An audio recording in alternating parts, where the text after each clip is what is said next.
Welcome to the dungeon. Dum dum dum. What's up, Cherise? Hi, Sheedia. Hi, everybody who's listening. It's nice to be back in the Yeah. dungeon. How is it for you so far? This is going to be our third episode. I'm excited about this episode. Um, I think we're starting to get a rhythm. We've gotten feedback from certain friends Mm-hmm. and listeners about things that we can do to make the conversation more applicable to them. So I'm really excited about doing that, acknowledging the people who are listening to us. Thank you Yes. so much. Yes. um, we're grateful to be here chit chatting, but we also definitely want what we say to be something of value to you all. So thank you for the feedback. We definitely listen to it and take it Yeah. into Yeah. Um, for me, I got some messages of like, "Oh, we're so glad. Like, we like Cherise," and I'm like, "Thank God." consideration. you know because we vibe. I know we vibe well together, but I don't think that automatically means that other people interpret it as we vibe well together. So that was good. And the feedback that we got too is to stay more on point, so we're gonna try something today. Also, I think we have more like newer listeners in regards to, in addition to the older ones. So the theme for the dungeon is we create together, and these conversations are had or recorded between Charisse and I, but it's not limited to just the two of us. So feel free to chime in, feel free to give us feedback, call us out on our shit. Um, this is an open space and we love to hear what y'all got to say. Yeah. Absolutely. Well, what are we talking about today, Shelia? Comunicación. Comunicación en español, Communication in Asian. Yeah. communication in English. We said that together. I love it. Yes, communication. And it's something that I felt like I wanted to talk about for a multitude of reasons. One, I talked about communication and communication in the Caribbean in episode 12 when I was talking about, what happened with my previous co host and all that stuff. Two, Charisse is a communication expert. And three, yesterday I was looking at astrology stuff and everything's in Gemini. The moon, the sun, Jupiter, Venus, all of it, all this stuff are in Gemini, and you don't need to understand all of that because I still don't even understand all of it, so don't take my word for it. But Gemini has to do with communication. Like, let's leave it there and not go deeper. So none of us like start spewing information that's not true. But yeah. Well, I mean, whether or not Gemini has to do with communication, you and I both had a day yesterday that was full of Yes. communication. I mean, I think in total, I was talking with other people for about 6 hours, and this is outside of work. This is more interpersonal Mm-hmm. relationships, negotiating ideas in myself, negotiating ideas between us, me and my friends, and also had a very surprising communication with an estranged family member that I did Uh-huh. not expect to happen as well. So there was a lot. There was Yeah. a lot of movement, and I think this is a great topic for today. Really exploring what it means and how we can be Yeah. better at it. Yeah. And what it's like in the Caribbean from our experiences and our observations. So, yes, communication experts. How do you see communication? All right. So, when you say communication expert, it kind of makes me feel a little bit nervous. I do know that I'm a communication specialist, meaning that it's something that I specialize in. Listen, communication True. is being as True. precise as possible with the words. It's something I specialize in. It's something that, on a basic level, outside of how I've been trained, I definitely have been gifted with words. Mm-hmm. Poetry is something that comes naturally to me, and I've won awards internationally for poetry. I've trained my voice to be able to be a voice actor. I've also trained as a public speaker. So I have the specialization, but here's the thing, I'm also human and Yeah. always learning. That's a caveat I want to definitely give myself and give my listeners.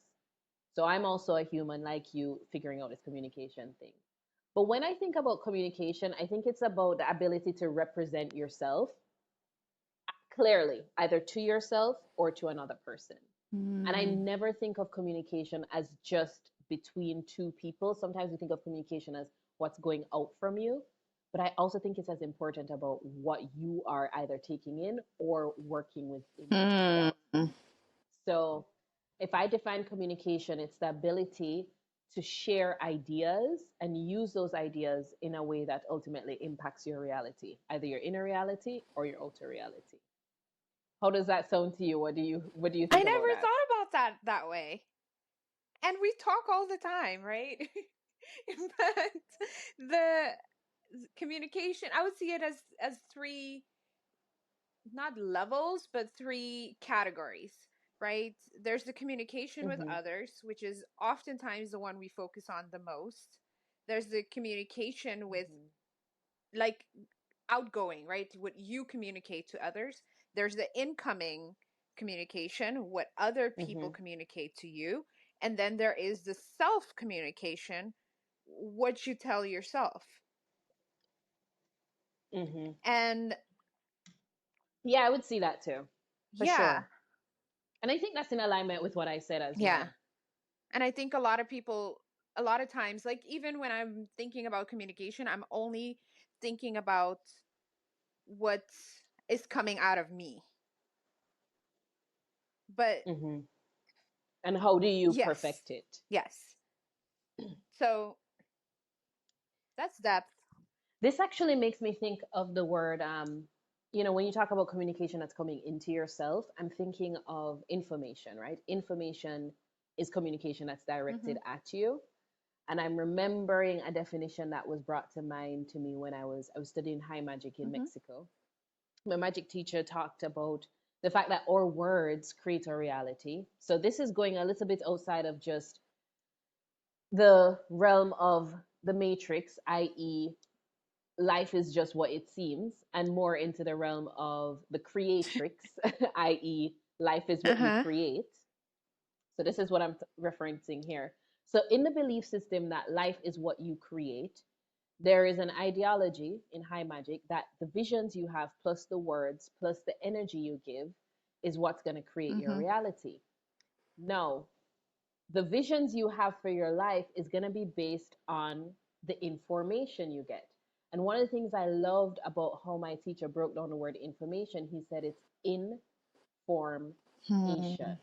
It is something that is coming into you to create form, to create the process of forming.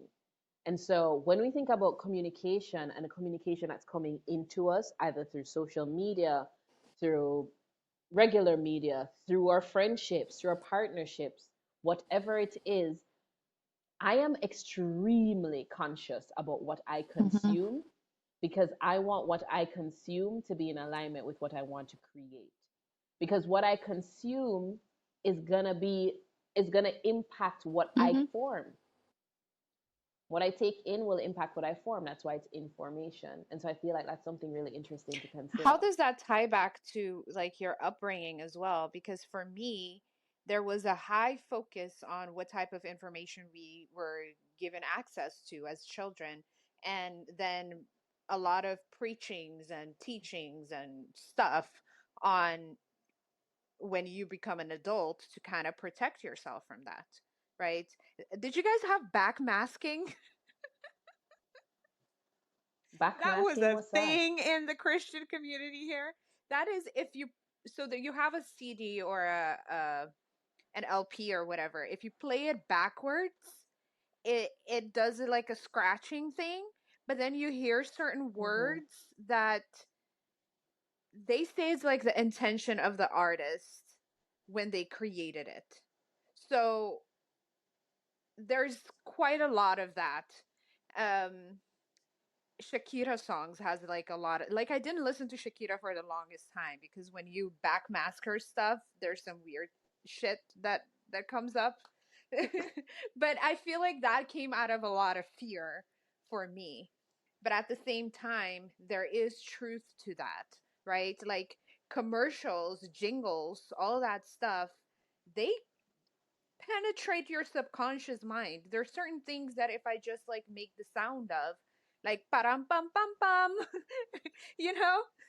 Yeah. I'm loving So it. it's like you just know what's going to come out afterwards because it's penetrated you. It's Yeah. programming Yeah. you. It definitely is. Well, I don't know about backmasking. However, it does sound familiar. No, I've definitely heard theories of like, the hidden meaning in songs, and you hear about Illuminati and what's in this music and all of that kind of stuff. Um, but what you asked originally about if there was emphasis on what we consumed, yes, Mhm. yes, there was. And it's interesting. I was talking about this to myself the other day, where I used to hate that my parents only allowed me to watch Christian content and educational content. That's Yeah. all I consumed. Like VeggieTales and other Christian I stuff. had the donut man. And did you have Yeah. the Donut Man? I don't even know the Donut Man. Do Yeah, you of know course. VeggieTales? my dad my dad found out VeggieTales, about VeggieTales by VeggieTales. meeting the creators and like he brought yeah. Oh, that's so cool. Your dad is a star man. It's nice. Him know the things. Him know the things. Him know the top celebrities. Yeah. I He's love it. connected like that. He's connected. It was VeggieTales and other stuff, and then Discovery Channel and Disney Channel, Mhm. depending on the content, depending on what show. For sure, I would say, to be honest, most of the Christian content I would have consumed in that regard. I'm not talking about the church stuff because I think a lot of the fear came from church. But in that regard, I don't think it was really bad stuff. It was like be kind to your neighbor and, generally relational information, which I think was good Mhm. for me. And I also was thinking, I released a lot of the fear I had, not fear, like the discontent I had about it. I was like, oh, this is so lame. I don't know all the famous people, and I go to school and everybody thinks I'm weird because I can't name out all the pop stars.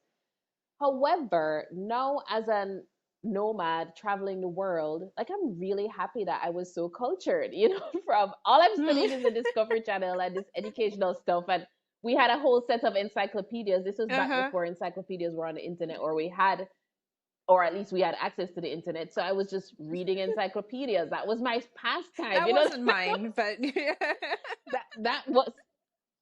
that was mine. And I was like, I like this.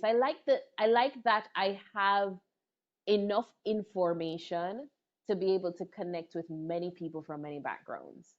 And that's something that I yeah. appreciate. Yeah, it's interesting. But I want to ask Yeah, you go ahead. Go ahead.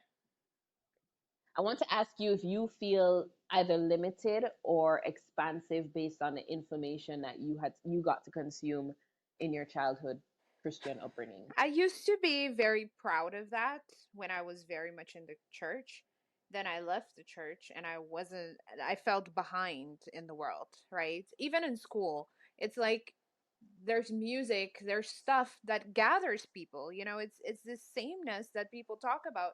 Oh, you remember what this artist did or what and I did experience a lot of that still in my teenage years because I could sneak things or I could still like watch certain things as I became a teenager. Um and up till recently I felt like behind.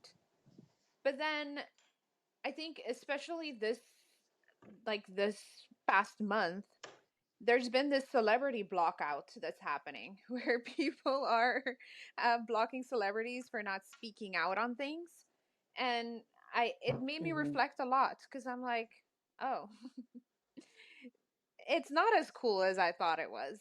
You know, keeping up with all these like celebrity gossip and music and all that stuff. Um, so yeah, I have mixed feelings about it. I think they're the community that it brings, knowing the same songs and knowing certain things that happened in the world. I think that's important, but too much of that is not healthy. Mm. Okay, I can understand that because especially as someone who goes around challenging the Mm-hmm. norms, you know, it's funny because I feel like we sometimes get caught in a catch 22 with even our perspective on information is based on the information Yeah. we have. Like so it's like, well, what do I really know? I only know what I know and nothing else. But you talked about, the information in the community and not necessarily prioritizing that. I'm curious what you think about the role of communication in the Caribbean. Hmm. How, if you were to talk about that a little bit. I I've been reflecting on this, and I feel like in the Caribbean we're not really good with communication. In In the what context? context of communicating and saying, like, let's say making plans, or um communicating a change of plans, or communicating how people feel. Oftentimes those depths are not communicated. However, there's a big caveat to that, and that is that I think we need to find our way to better communication without losing ourselves in the process and just becoming white or any other culture. And when you say white, you mean Yeah, yeah. WHYTE. Okay, more of just like the ideology around Yeah, supremacy and, just whiteness, yeah, whitewashing. whitewashing, or how other people or other cultures think that communication should happen, or how it has worked for other people. Like, I think it's great and all. You can study and look at how it has worked for other people without losing yourself in that process. Like, I can give, Can you ground yeah, I that for can give me? a Yeah, give me an very example. interesting example. Um, so here, my mom says when it's a week from now, she says in 8 days. And it's something that older people say here, like younger people don't really say that. But I was watching this TikTok, and this lady was talking about clock time is what we know as, you keep the clock, and then there is another version of that. I don't remember that, what she the terminology that she used. But in Latin America especially, and the Caribbean, I think in warm culture places we have that, where it's like you move with the flow, you go with the flow, and so the exact time is not as important. It's more so, I feel like going here, or this happened, that happened. Sometimes you really just can't keep the time.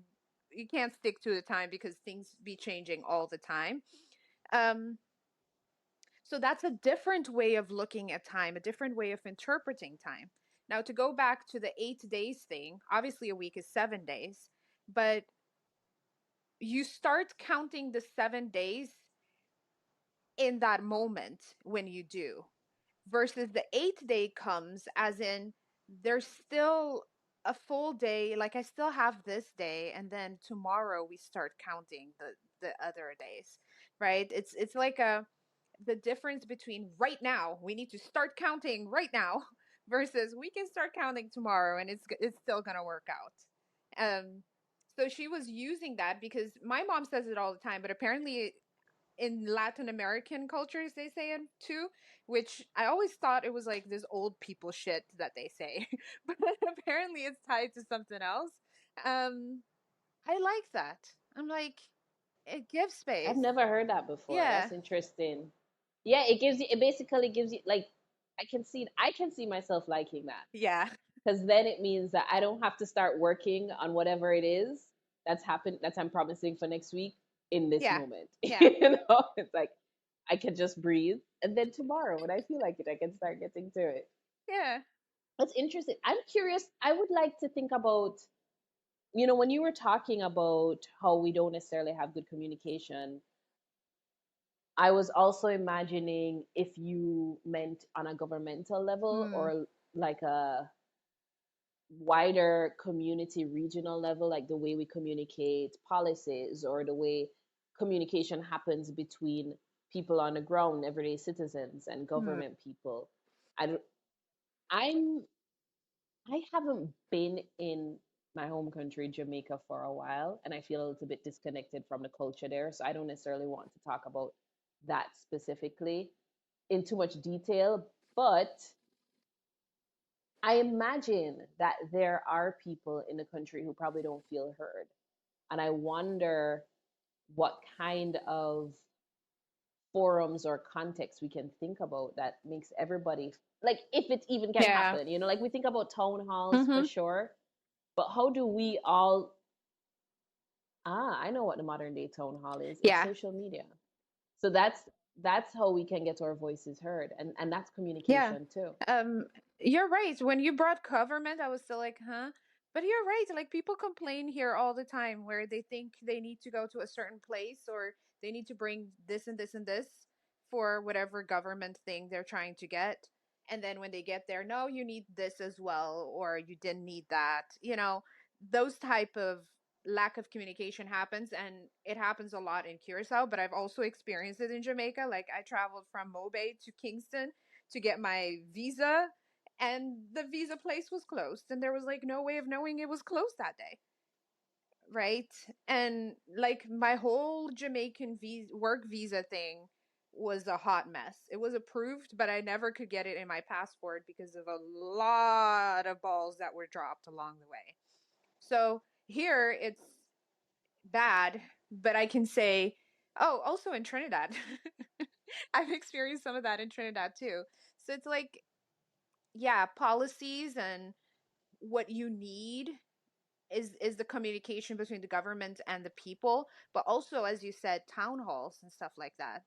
Um, I was watching this documentary series that they did um, about Curacao on May 30th, 1969, when there was this big, how do I say this word in English? This big protest that ended up in them like putting a lot of buildings on fire, a lot of our beautiful monumental buildings. Um, but when they were talking about, they were trying to paint a picture of what things were like in that time. And they were saying that there were two political parties. Now we have like 13 every election. But there were two, How big a is hundred, Curacao? Do you even have enough a people for hundred and 13? 55,000 something, something. They literally counted, like brought up the numbers 2 days ago. So how do you have 13 parties with Everybody can make a party. 155,000 people? You and I can start a party. I don't know if you can run. You're not a Dutch citizen, but And I have tattoos. I'm sure oh, that wouldn't that's fly. fine. We have okay, so we have a party that's against gay marriage that has a candidate that is now our minister of finance, and he's visually gay. Like, but then nobody talks about it. Apparently he even has a male partner. Like there's nothing, everything, like I don't like stereotypes, especially in that community, but every single stereotype that you can think of about a man being gay, that's him. And still, people that are against gay people, against gay marriage, are like, woohoo, minister of finance. I mean, I have a theory as well that people fight most against the things that they can't accept about Yeah, themselves. it's So all that's also of that. interesting. Yeah, but going back to what I was saying about the Yeah. parties, there were two political parties at that time, and they had town hall meetings every single day. And like, it's like the person that had the biggest yard, that's the place that they would have these meetings in. And it was every single night. People would come together and talk and listen. I think that's partially brainwashing too.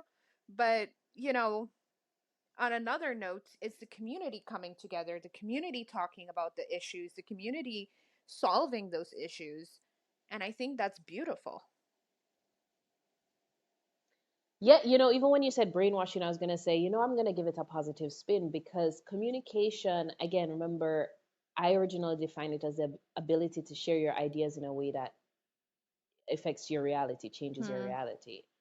And a big part of that is repetition. So let's just assume that whatever is being decided on, I mean, it's people hopefully in their right minds deciding on how they want their reality to be. The fact that they're reinforcing it is going to be creating the opportunity for it to be more and more real if action comes into play Yeah. as well. But I also wanted to talk about ways that I've seen positive communication, let's just say in the public or political Mm-hmm. space in at least my country, Jamaica. For me, I don't always want to just focus on the negative. And that's another important part Yeah. of communication. Like, what are you focusing on? Because there are things that work. I've worked in marketing and advertising Mm-hmm. professionally in Jamaica, and I think we're really good at marketing campaigns. I remember outside of just the corporate space, there was a marketing campaign that the Ministry of Health did called Jamaica Moves. I don't know if that's still moving or going on. That was they hired a very good, like a very prominent marketing company to manage it. And I thought it was one of the best communication campaigns I've seen in a Mm-hmm. while that was just encouraging people to move their body to avoid non-communicable diseases. I actually was interviewed for that campaign as well, talking about anxiety and depression and how my physical activity helps me with that. So they had media bursts on YouTube. So I was on the YouTube burst. They had media bursts on the regular TV. You know what? I don't even watch regular TV. I don't even know what's going on there. They had it on radio, newspapers, and it was really well thought out and managed very well. And so I've seen great communication happening oftentimes in corporate spaces too. Like the other day, I was well, I'm visiting Mm-hmm. Jamaica right now when we're recording this, and I was driving on the street, and there's a big KFC sign, and I immediately wanted Yeah. KFC.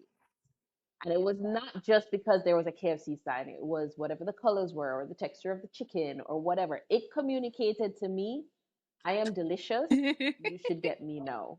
Right? Caribbean people love KFC. And that communication that I got wasn't just based on that one sign. It was a communication I've gotten from other Mm-hmm. Caribbean people my whole life. I'm on Twitter, everybody's complaining or arguing about which KFC is the better KFC. It's like these things are also Yeah. communication. And I think, as I say, communication is the core of communal living. There's no way to live with others without communicating at all. So it's almost like talking about breathing. It's Mm-hmm. just there. But I think it's interesting to be conscious of it, because then you can be more aware of how you are being informed and if the way you're being informed is what you want. So for example, I want to get back into bikini fitness training. KFC is not the information that I need to be building my bikini fitness body, Yeah. right? So if I am aware enough to be, know the communication channels and interrupt them, then I can also kind of change how it affects how it affects Yes. me. We, with communication, we have a lot of power, right? But I want to go back to what you said about the positives. And I think I can speak. This is what I used to talk with Andy a lot about this. So, um, I watched this video online, and they said if the Caribbean needed a capital, Curacao should be that capital, based on the fact that we literally embody, embrace, and call in uh, pretty much everything about the Caribbean. First of all, we speak a majority of the Caribbean languages. We speak four. French is the only one we don't speak, and obviously, Haitian Creole is also an official language that we don't speak and stuff like that. But that's still a majority of the Caribbean languages. So what I do speak you speak? Papiamentu, Dutch, English, and Spanish. Okay. So that I think is really cool that we can communicate. We communicate in that. Like when I'm speaking Papiamentu, when I'm speaking to somebody from here, I switch language to language. If I wake up, I'll just greet somebody in whatever language I feel like.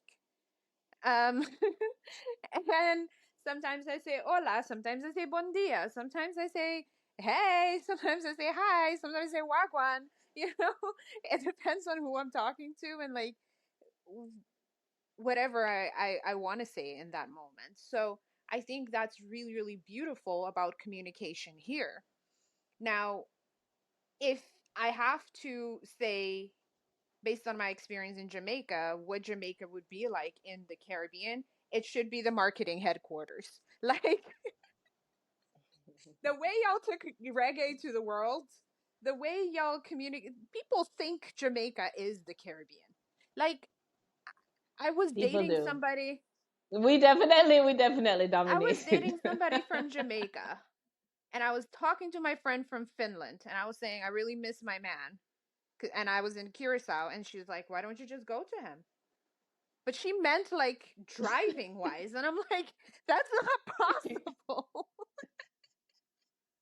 It really isn't. So I think Jamaica should definitely be the headquarters of of marketing. Of marketing, for sure. No, we have a wow. So now you know what you're making me think of. When we are communicating with others, sometimes it's not just the language we know, but it's also how we know people will respond to the language we know. And this Mm. is where this is coming from. When I say I'm from Jamaica, there is a whole thing that people get Mm-hmm. with that. And so people will ask me, "Where are you from?" I'm from Jamaica. The response is always, "Wow, amazing, so cool, blah, blah, blah." I don't necessarily know everything that's going on in their brain, but I can also, because I understand that word almost gives me like a special Mm-hmm. oomph. I can use that. I can use that in the way I want Yeah. to. Similarly, I remember it's interesting, when I was Christian, I was very hell bent on letting everybody know I wasn't the typical Christian. So if someone asked me what religion I was, I wouldn't just say Christian because I understood that there is like a meaning with Christian that can be judgmental or pious or Mm-hmm. whatever. And I would say I'm Christian. I said, I don't like to say I'm Christian because I don't identify with all of what that word means, right?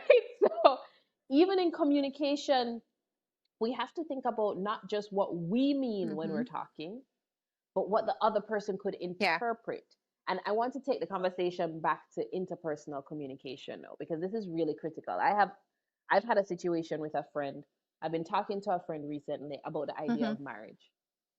And for me, the idea of marriage is a really playful, philosophical thing that I'm thinking of, where when I think of marriage, I'm not thinking about something you have to do as something on your checklist in life, because I am a polyamorous person who does not necessarily ascribe to the relationship escalator.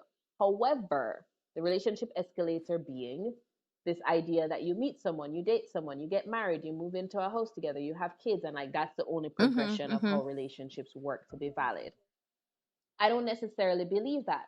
However, I do believe in patterns.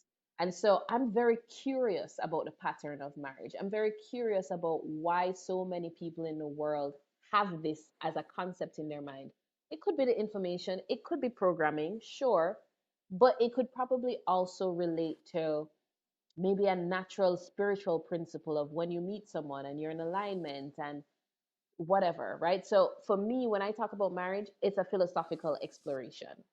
For this friend, because of their background and their history, it's a very challenging thing Mm-hmm. to talk about. It triggers them. They shut down. And it's only after a couple of times of me just like playfully yapping Mm-hmm. philosophically about this thing and seeing their response, I'm like, hold up, this word means something completely Yeah. different to them than it means to me. So when we're thinking about communication and interpersonal communication, I think sometimes when we think we speak the same language, we can get a little bit lazy with making sure that we're actually communicating the same Yeah. concepts to each other. Because whether or not we speak the same language, we have different backgrounds, we have different associations, we have different experiences that shift certain things.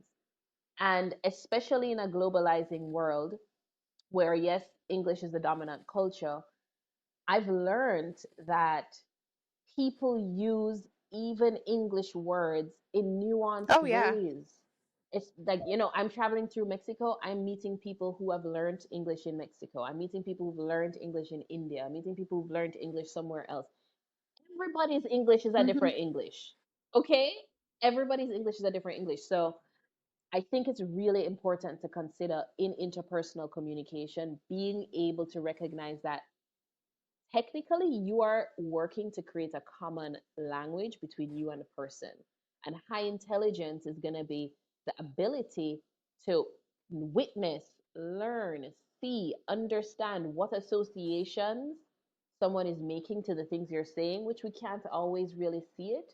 But with a certain level of awareness, you can probably get a sense and learn to speak in someone's language if your goal is to be understood or if your goal is to connect. Hmm. And that's something I really try to do. I try to meet people in their language because I know it's a skill I Yeah. have. And meeting people in their language is not just learning Spanish, porque sí puedo hablar español, I can speak Spanish, but it's also, you know, talking to you, Sheedia, learning what certain things mean to you, how you use English, especially because you speak so many Hmm. other languages, Hmm. you know? And that's interesting too, because something that comes up for me, and I think we've had this conversation very briefly, is to what extent do you adapt to someone else? Yeah, And absolutely. especially in the Caribbean, I would say we're taught to adapt to other cultures a lot. We make room. Like more Yes, dominant we make cultures, room more for dominant that, world and we're cultures. taught we're this small little island. Nothing can. You, you gotta do something to be somewhere else, or, and make room for these people because they come with the money and that type of stuff. And I think there's a line there too, because you said you adapt to people to learning their language. Well, that is to me a huge problem with Curacao, because we speak everybody's language but nobody's trying to learn ours, you know and so what happens to papiamento on the long run? Well, I'm trying to make sure that doesn't happen. I created a course to teach papiamento. So Check out yes. Shadia's course. Papiamentocourse.com is what it's called. Um, but I'm seeing now how I focused so much my entire life to learn all these languages because I already had Papiamento from my cradle, that my Papiamento is not at the level that it should be. You add in there that the colonization has tried to suppress the language. You add in there that the development is is picking up. It wasn't as picked up when I went to school as when it is now. So my experience of papiamento is not as strong as it is. Like, I can express myself better in English than I can in papiamento, but then also there's certain limitations to that because it's also not my mother tongue. So where is that adaptation for better communication sacrificing yourself and who you are? Boy, that's a good question, especially um, you know, having lived in Mexico for 4 years, learned Spanish, I'm Mm-hmm. fluent in it. Most Mexicans are quite surprised at the level of Spanish I speak, especially because it's sort of rare for them to see an obvious foreigner, color Uh-huh. of my skin makes me an obvious foreigner speaking their language. So every time I get into a taxi, it's like, oh my gosh, your Spanish is so good. You know, it's just like over and over again. Um, I noticed something happening with, let's say, dating. So I wanted to learn Spanish because two reasons. I've always wanted to learn Spanish. I just think it's great to be Mm-hmm. bilingual. I think it's amazing. I felt left out as someone who was born in an English dominant country compared to Europeans or even Curaçaoans who speak Mm-hmm. many languages. I'm like, I want to. But when I was in Mexico, I also wanted to understand the culture better. Mm-hmm. I'm never, and I need the language to do that. And I also wanted to connect to people deeper because I'm all about connection. I'm all about depth. So I learned the language and I would default to their language, one, kind of out of respect because I'm in Yeah. their country. Uh, well, that was it. Out of respect because I'm in your country, and two, because I trusted my language skills more than theirs. So I trusted, and this has Yeah. happened many times. I trusted that I was better at learning Spanish than the person I was talking to was good Mm-hmm. at learning English. If I could feel that their English was very strong, I would probably talk to them in English. But if not, I'd be like, you know what, it's better I take on the hard work because the end goal is understanding. So maybe that is a line. Maybe the line is sort of based on if it's interpersonal skills, who has the better communication skills Mm-hmm. here? That could be one line. And it may sound arrogant, but it's more about the efficiency of the goal. It's like, I know if we try to talk in Spanish right now, this conversation is going to take 2 hours. If we try to talk in English, sorry, this conversation is going to take 2 hours versus if we try to talk in Spanish, we could be Yeah. done in 20 minutes. Okay. So let's do that. But apart from that, something interesting happened. I would very intentionally talk to the people I was dealing with in Spanish. Let's say dating. And I realized a pattern happening where they could not see how much effort it took for me to speak in Spanish to them. And so they couldn't even value it because I spoke it well enough. So for them, they just took it like for Mm-hmm. granted. So they couldn't value it. So maybe in the moments when I actually needed to slow down, I needed patience, I needed to ask for understanding, they just weren't used to even thinking about adapting to me. They'd become so used to me adapting Mm-hmm. to them. And that's when I realized, okay, there's an imbalance here. There is an imbalance here. And it shifted to where I eventually, when I was living in Tulum, I said, I really want to have, if I'm having partners, I would love to have partners who speak Spanish, but I feel safer with partners who also have a strong English um, knowledge as well, so that they can meet me as well as I Yeah. can meet them. Yeah, that power balance is definitely a thing. And I love how you put it in perspective as in you were there in their country, right? Like I think that's a layer of things that we can look at.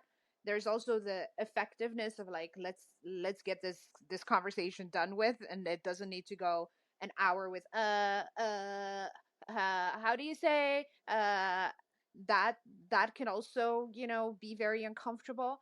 Um but you're right, there is a line where you need to feel the space for expression. And I can give this example. So Curacao was colonized by the Dutch, and we're still colonized by the Dutch even though they don't call it that anymore. So Dutch used to be the primary language here, and a lot is still done in Dutch. Our laws are Dutch, like all that stuff. And I've learned Dutch in school. My whole school education was in Dutch.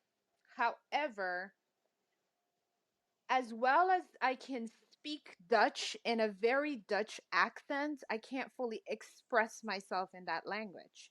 And the reason being that what you learn in school is not about expressing yourself, it's about getting shit done. You learn how to, count and read and think and like all the subjects in school, none of them is about expressing your emotions and how you feel and what you want and that type of stuff. So I've noticed that I don't do that well in Dutch versus English. One, I learned English from TV, so I know there's a lot of like I feel this and I love you and like all those mushy feelings that you learn watching TV. But also I lived in English countries, so I've had to learn to express myself in English or bust. Um, so Yeah. what I've come to is I've noticed that one, because of colonization, two, because not caring, Dutch people would just be dominant in their Dutch when we're having a conversation. And they do not give a shit that I'm struggling. And so a friend of mine that I work with on racial awareness stuff, she said, "Why don't you express yourself in English?" And I was like, "Yeah." Like it's interesting because you said Europeans speak multiple languages. Um, from my experience, they can understand it. They can't really speak it. But when I started when I see a Dutch person, I started to just speak with them in English, and usually they'll answer me back in Dutch, and I'll just stay in my English. Because that's me then standing my ground that this is the language that I express myself best in. We all boast about the fact that we're multilingual. Great. Show your multilingualness just as much as I show mine. Because English is not my language either. So that's how I feel like Yeah. it's a way to meet halfway where I can express myself, um, and they can do whatever they want. Wow, that's interesting because in Mexico, I've been uncomfortable with how English speakers sometimes just require Mexicans to meet them It's with the same with English. Dutch. Um, Like it's comparable. yeah, yeah. Um, but then here's a funny thing. So I was thinking about it because I was thinking about it in when I lived in Querétaro, and in Querétaro it was like this is so offensive. Like you're here, if you don't. It was also more like I'm hearing people complaining about how there's no English, right? I'm like, it's not your. Do what you can. I understand you can't learn a language or whatever. It's fine, but the level of sort of expectancy that these people meet Mm-hmm. them to me felt frustrating, and they were usually Americans. But then in Tulum, there's a lot of English. So I spent 3 years in Querétaro. I was at one point for at least 1 year speaking Spanish every day because I lived in a house with three other Mm-hmm. Mexicans. So my this was challenging Yeah. for me. Household learning household stuff. It's like we're having house meetings and I'm like, okay guys, just please remember to go slow with me because I don't know how to say plumbing. Like, and they were patient and they were patient and I think people will also be patient when you're gracious. So it's it's if as opposed to like, even though I'm feeling frustrated, I can't take my frustration out on them per se because I'm in their language, I'm Hmm. in their country. So even as I'm learning from them, there's a certain level of graciousness I think I need to feel because Spanish is the dominant language here. But the point is, for a year, I was in that house, so Spanish every day, learned a lot. Me, in my mind, I'm a Mexican, right? Because I'm just walking through, I'm walking through Querétaro. I'm talking to the sandwich shop guy next door, getting my sandwiches for breakfast. I'm going down the street. I'm getting my yogurt, my fresh yogurt every morning, and I'm here. I'm fully Mexican. I go to Tulum and everybody starts talking to me in English. So Tulum is a high international content. Querétaro is not. Querétaro is a lot Hmm. of Mexicans or other immigrants, but mostly from Spanish speaking places. So when I go to Tulum and I go to buy a cacao and they're talking to me in English, and I return to them in Spanish and they're talking to me in English, and I return to them in Spanish, and I have to say, ¿por qué me hablas en inglés? ¿No puedes ver que soy mexicana? Like, why are you talking to me in English? Can't you see I'm Mexican? And they'll laugh. They'll laugh about it because in my mind I'm so confused. I'm like, why is this person talking to me in English? I don't even understand. And then I remember, oh, I have black skin, so obviously I'm not Hmm. from here. And most of the people who have black skin who are in Tulum don't speak Spanish. Da da da da da da da da. Right? And so I noticed that. So I'm noticing that and I'm saying, okay, I'm not going to wrong the visitors who come because a lot of them come transiently. It's not like they're people who are Hmm. living there, they just come for vacation. But there's still something of why not try to learn a language? And I said to myself, gosh, they should just respect the land. Like Spanish is the language of this land. And then I pass people on the road speaking Maya. Hmm. Maya is the language True. of the land before True. colonization. And so I had this whole moment of like, well, neither of us, because neither of us are right or wrong, because systematically the original language of this land has also been Yeah. wiped out. from Yeah. colonization.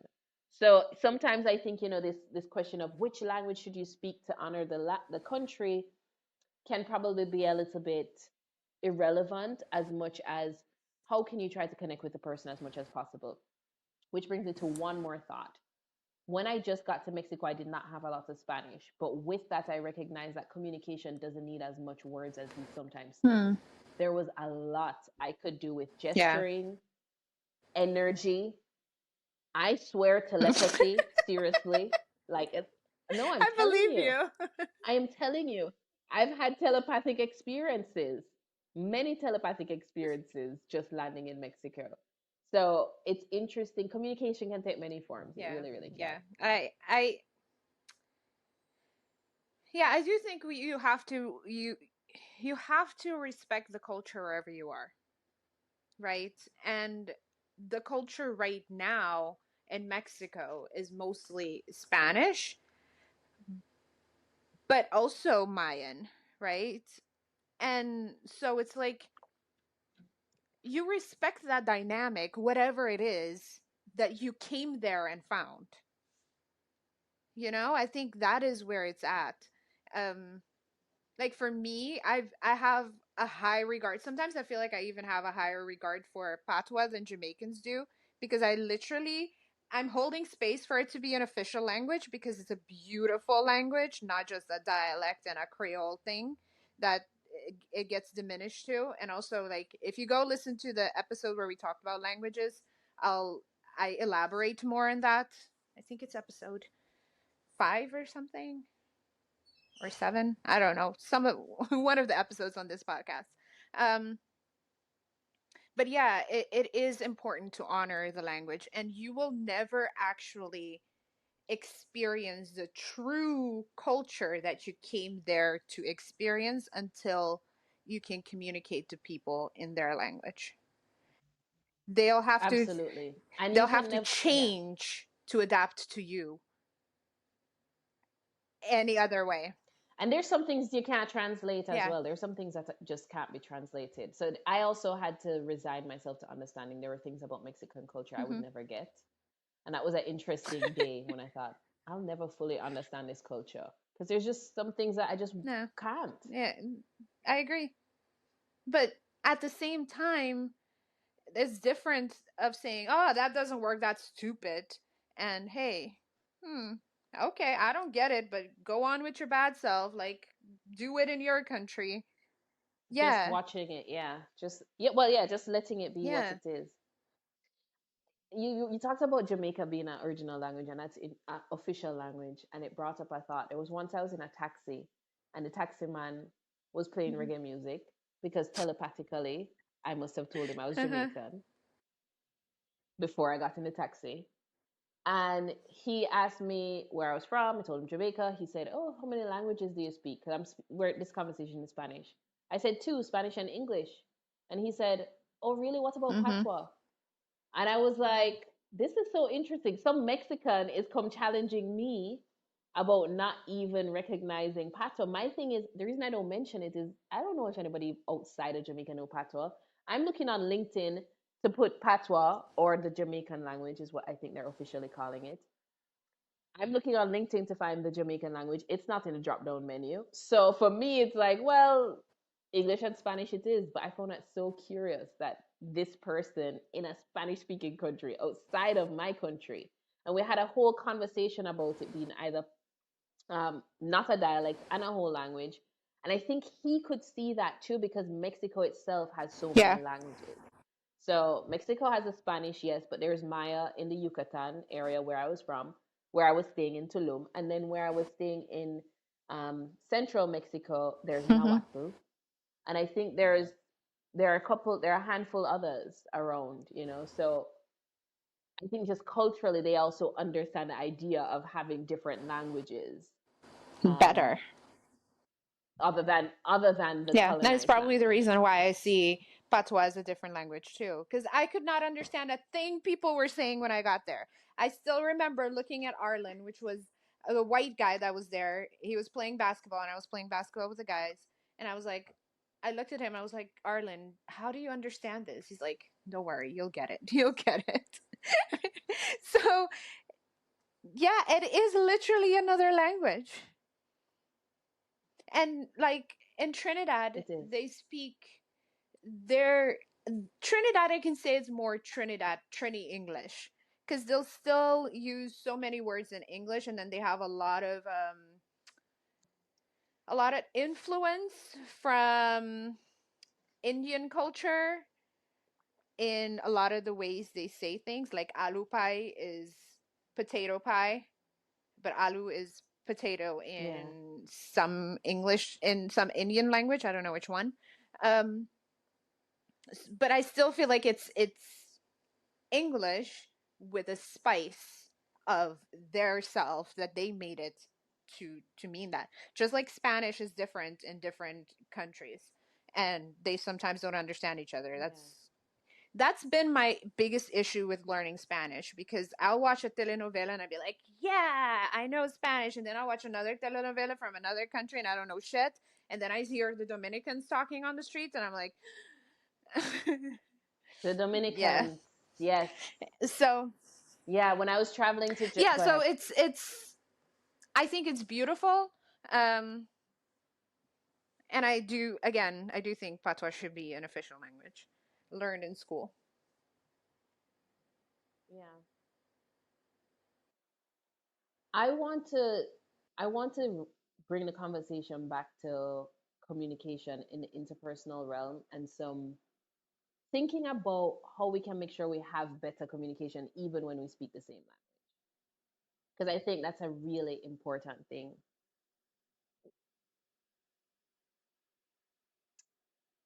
I'm going to start with interpersonal communication. So within yourself,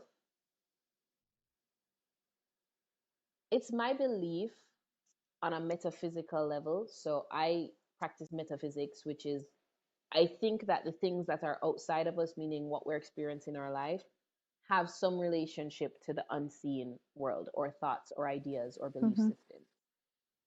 And so I think it's very important to recognize that whatever I am saying to myself in my mind, either consciously or subconsciously, is likely going to come out outside, meaning how I relate to others or even how others relate to Mm-hmm. me. So I remember, again, going back to studying high magic with my teacher in Mexico. I had a situation with a roommate who did something that I would call a betrayal. And it was very frustrating and it was hard and I hated it and I was sad.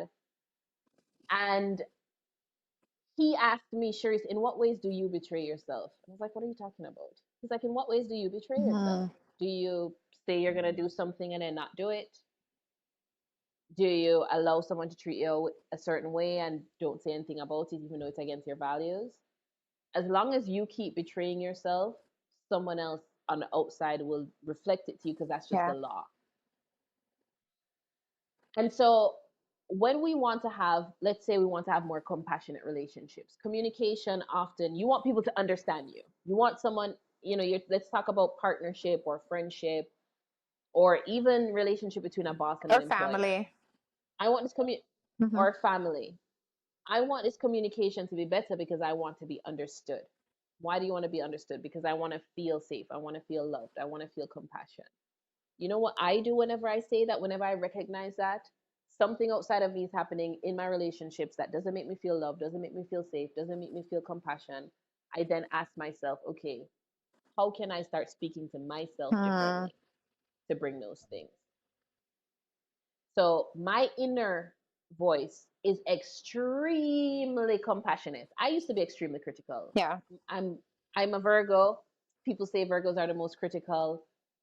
Sometimes I will be, and I will even slap my Virgo self when she criticizes me. So I'll get something and be like, Sharice, how could you do that? I can't believe you allowed this to happen. Like even yesterday when I was having this personal Mm-hmm. discussion with you, I was judging myself over a scenario that's taken me about a month to process. And eventually I had to get to a place where I had to be compassionate. Sharice, it's just a month. Life is here. Relax yourself. Like it's okay We to all make gonna mistakes. It's okay not to know we what all you gonna dead want. baby. We all are going dead, baby. All of we are going dead. Okay, just relax your little self. It's all right. It's okay. Speak that way to her. I've also had times when I'm criticizing myself, Sheedia, and I will stop and I'll say, "Who you talking to like that? You're not talking to me Mm. like that. I deserve kindness. What do you want? I will listen to you, Cherise. Yes, I agree. We messed up, but what can we do about it? Can you speak to me with a little bit more kindness?" And I found that as I do that, it's not just that the people around me talk to me better, I talk to the people around me better, which Mm. then To allows them respond to feel more safe with me differently. Yeah. because I've practiced it. Because I've practiced it. I've practiced with myself. So my interpersonal skills are now better because my inner personal communication is different. So that's one thing I really wanted to bring up, even when we speak the same language and may have differences, the way we go about dealing with communication differences is likely going to be reflective of the way we even talk to our own self. Mm. I agree. I agree. And also, because I talk a lot about things on a bigger scale, from a macro perspective of like, oh, this country and like, and we've had a lot of that conversation here. But we have to understand this. None of that, not whatever problem that we're discussing, it only exists because there's a majority of the population that acts in a certain way. Now, you Exactly. cannot control a majority of the population, or at least most of us can't, but you can control you. And once you control you and other people respond differently to you, you become a leader or a bright light or something in that regards that will bring about a certain level of change. It might be that you only Absolutely. change you and nobody else change, but at least you're better for it and you feel like you've contributed to yourself. But it could also mean that you change your entire family or your entire community. So it's always important to look back at you, not saying, oh, there's this big problem of that right now. All these people are doing this thing. Okay, how are you doing that thing too? Or how can you change it Yeah. within yourself? And then first, and then maybe start thinking about how you can get other people to change as well. Now you make me think about non verbal communication and how shifts can happen, not just based on gestures or body language, but how I believe we can communicate things Mm-hmm. vibrationally. Remember, I say I'm a metaphysicist in how I think about things. And so I believe everything is vibration. And I believe we're these little pods of vibration, and our vibration has an impact on the environment around us, dependent on how strong our energetic boundaries are, and Mm-hmm. vice versa, what gets in, what gets out. And so, I think sometimes a lot of people look at life from its outside in perspective. I need to change the policy. I need to change the family dynamics. I need to change all of that stuff outside of myself. And my belief system is it, even if it changes outside of myself, it's only ever sustainable if it changes inside of Mm-hmm. myself. So I can't get there from a fractured place here. Mm. Do you Yeah. see what I'm saying? So I'm not gonna run to try to change policy about how we need to be truthful and have accountability in our finances when I'm still figuring out how to do my budget. Like that don't make no sense. How am Mm-hmm. I supposed to do that? If I don't even know how to make a personal budget for myself, I can't be the accountant for the government. Like that's a very specific Yeah. that's a practical example, but I wanted to see it even with soft skills. It's sometimes we're like, oh yeah, we need to be kind, we need to be compassionate. Okay, are you kind and Mm-hmm. compassionate? Are you? And it may sound airy fairy to somebody, but I remember having a partner where he and I really, really argued about this, where he's like, sure, his change only happens on a governmental level. And I'm like, who's in the government? Who runs Mm-hmm. the government? People. People. So any change I want, I must Yeah. embody. That's how I see it. Be the change you want in the world. I see it as a real vibrational reality. I want people to be more kind. I must be Mm-hmm. more kind because I'm now creating that vibration. And whoever is susceptible to my vibration will be impacted it. They could be impacted it by just seeing a photo of me. Yeah. They could be impacted it by hearing this podcast. It could affect them by actually having a deep relationship with me. And that is the little cocoa where full basket in Jamaica. We say one cocoa full basket, one coconut at a time Edwin. Yeah, yeah, fills the yeah. basket. Um, and I think it also happens faster than we think and can happen at an exponential rate because if my communication with myself is so strong that I'm beaming out love, let's just call it that. So I'm communicating love to everybody. And let's say I impact 100 people in a week. And those 100 people impact another 100 and those impact another 100, each one exponentially. That you soon reach the Mm-hmm. whole world. Mm-hmm. It's like quick Yeah. and fast, Yeah.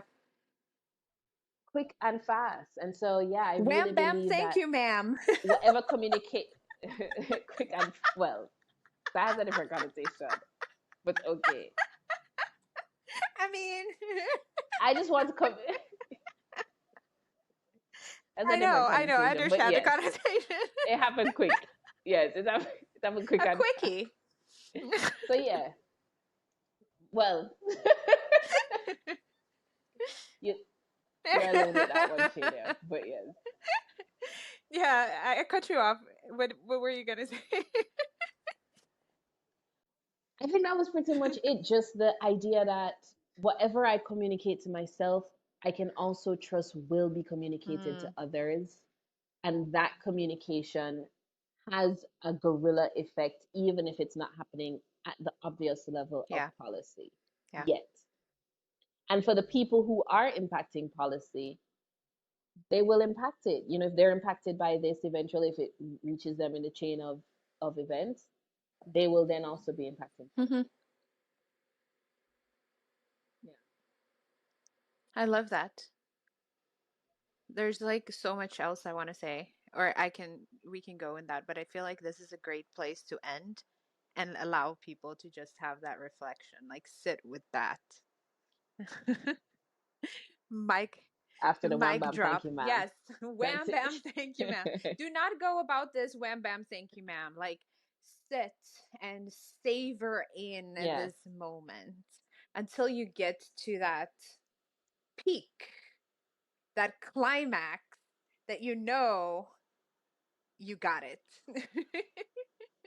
Yeah, that's exactly it. I consider how you're talking to yourself and how you're Hmm. talking to others and what your life is communicating in general. What does your life communicate about you and how you want the Yeah. world to be? That's it. As I said, we would love to hear from you. You can comment on Spotify, YouTube. You can reach out to me at Hey Sheedia everywhere. I will leave a link in the description. Rate us, subscribe, love us, allow this to reach more people. That's another way you can contribute to positive change, at least if you think we're doing anything positive, because we think we are. And that's it. Yeah. All right. See you on the next episode. Bye. See you all. Bye.